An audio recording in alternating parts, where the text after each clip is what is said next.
You, my blood enemy. This is Niflheim, the hell of mist and cold. Welcome to Mojo Plays, and today we're looking for the most well-hidden locations in Assassin's Creed games. Heartwarming sight, Miss Fry. Your remarkably armed boat deserves a share of recognition. Before we begin, we publish new content all week long, so be sure to subscribe and ring the bell to get notified about our latest videos. Nicolas Flamel's Laboratory, Assassin's Creed Unity. Come here, you cowardly bastard! Now! It was only centuries after Flamel's death that his name became associated with alchemy, and people began to perpetuate myths throughout France and then the wider world that he'd achieved the secret to immortality. In fairness, he did live into his late 80s, which is no mean feat when you're living in France in the 14th century. To unlock his secrets within Unity, there's a multi-stage side quest you have to complete, ending in Arno exploring the bowels of Notre-Dame to retrieve the elixir of life for a woman who's requested it. You get to explore Flamel's entire laboratory and stop his elixir from being used for evil. Tombs of the Fallen, Assassin's Creed Valhalla. What adventure awaits within?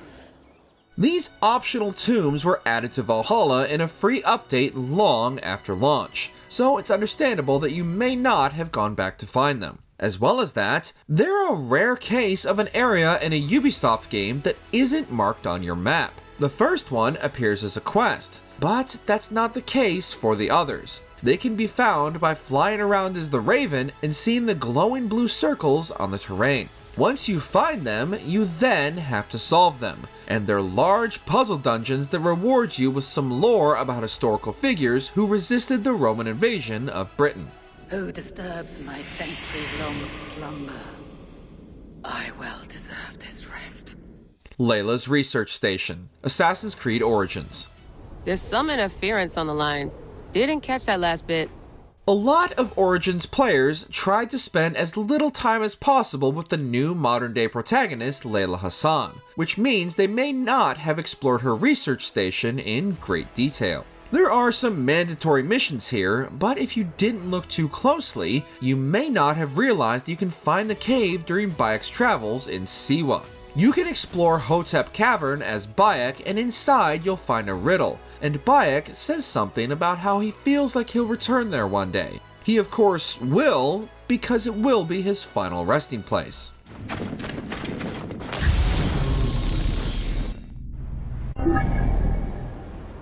Vlad the Impaler's Prison, Assassin's Creed Revelations.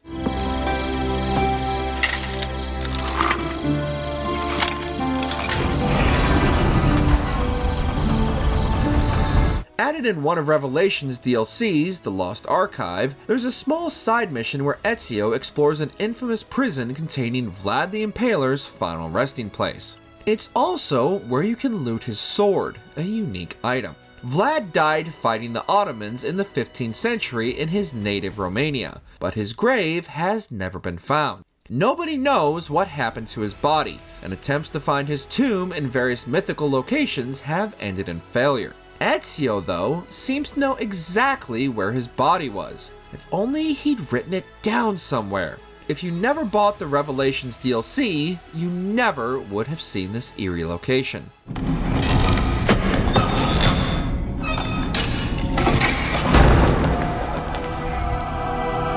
Mayan Temple, Assassin's Creed 3. I'll stay with our ride, Captain. Make sure nothing happens to it. Good. There is a temple on the island. What I seek is likely in there. This mission was a pre-order bonus later released as DLC, so if you didn't pre-order or didn't check back for minor DLCs, or you've never played the remaster, you likely never saw it. That's a shame because it's a stunning map, and a tricky platforming level Connor has to go through as part of his quest to find Captain Kidd's lost treasure. A teaser of what was to come in Black Flag, and a nod to Liberation, which also featured Mayan ruins in Central America, this small level is a lot of fun and harkens back to Ezio's secret platforming levels. It's based on a real ruin too, that wasn't studied by modern archaeologists until the 1970s.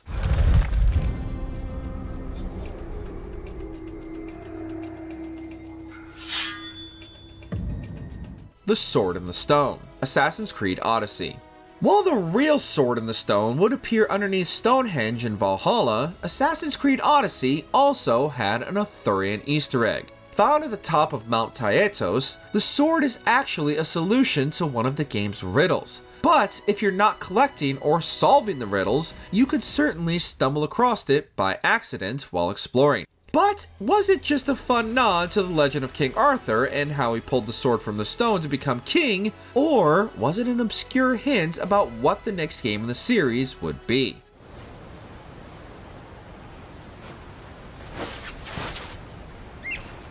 The Desert Hallucinations, Assassin's Creed Origins.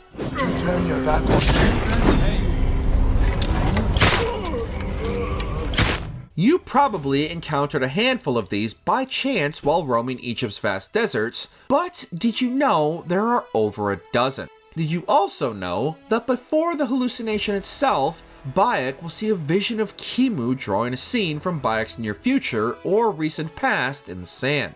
Perhaps the eeriest of all the hidden hallucinations is when Bayek sees his own dead body with a vulture perched on it, and it's one of the few that elicits a response from him. Some of the hallucinations also have clues you can follow that lead Bayek to stashes of valuable silica too.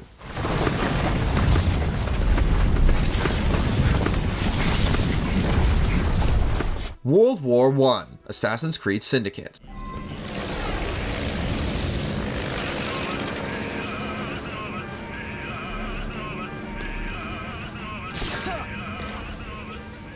Though this memory glitch is marked way off in a corner of the map, it's very unclear what it is. Because of that, a lot of players never went over there and never found out that it's a doorway to the future. If you go through it, you're treated to missions that we're honestly surprised Ubisoft didn't add as DLC, in which you play as Lydia Fry, a descendant of Jacob during the First World War.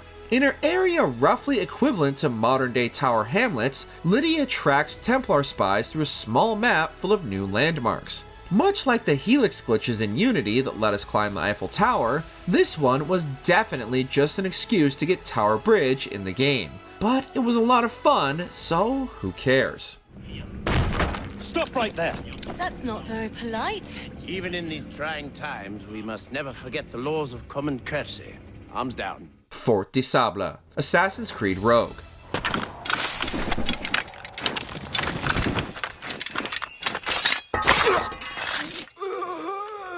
This is one of the only forts in the game that Shay actually can't take over, and it holds some unique collectibles. That is, if you bought the DLC. You need to have bought the Templar Legacy Pack to get everything Fort de Sable has to offer, much like many of the other locations that have gone unexplored in the series. If you do have the DLC, you'll be sailing through North America to find various remnants of Sir James Gunn's armor until finally looting it from its hiding place in Fort de Sable. The name is also surely a reference to Robert de Sable, the Templar Grand Master of the first game.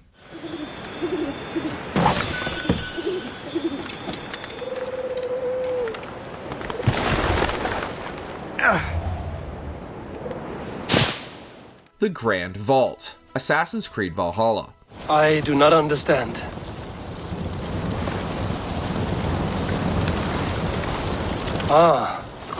You want me to tell a story?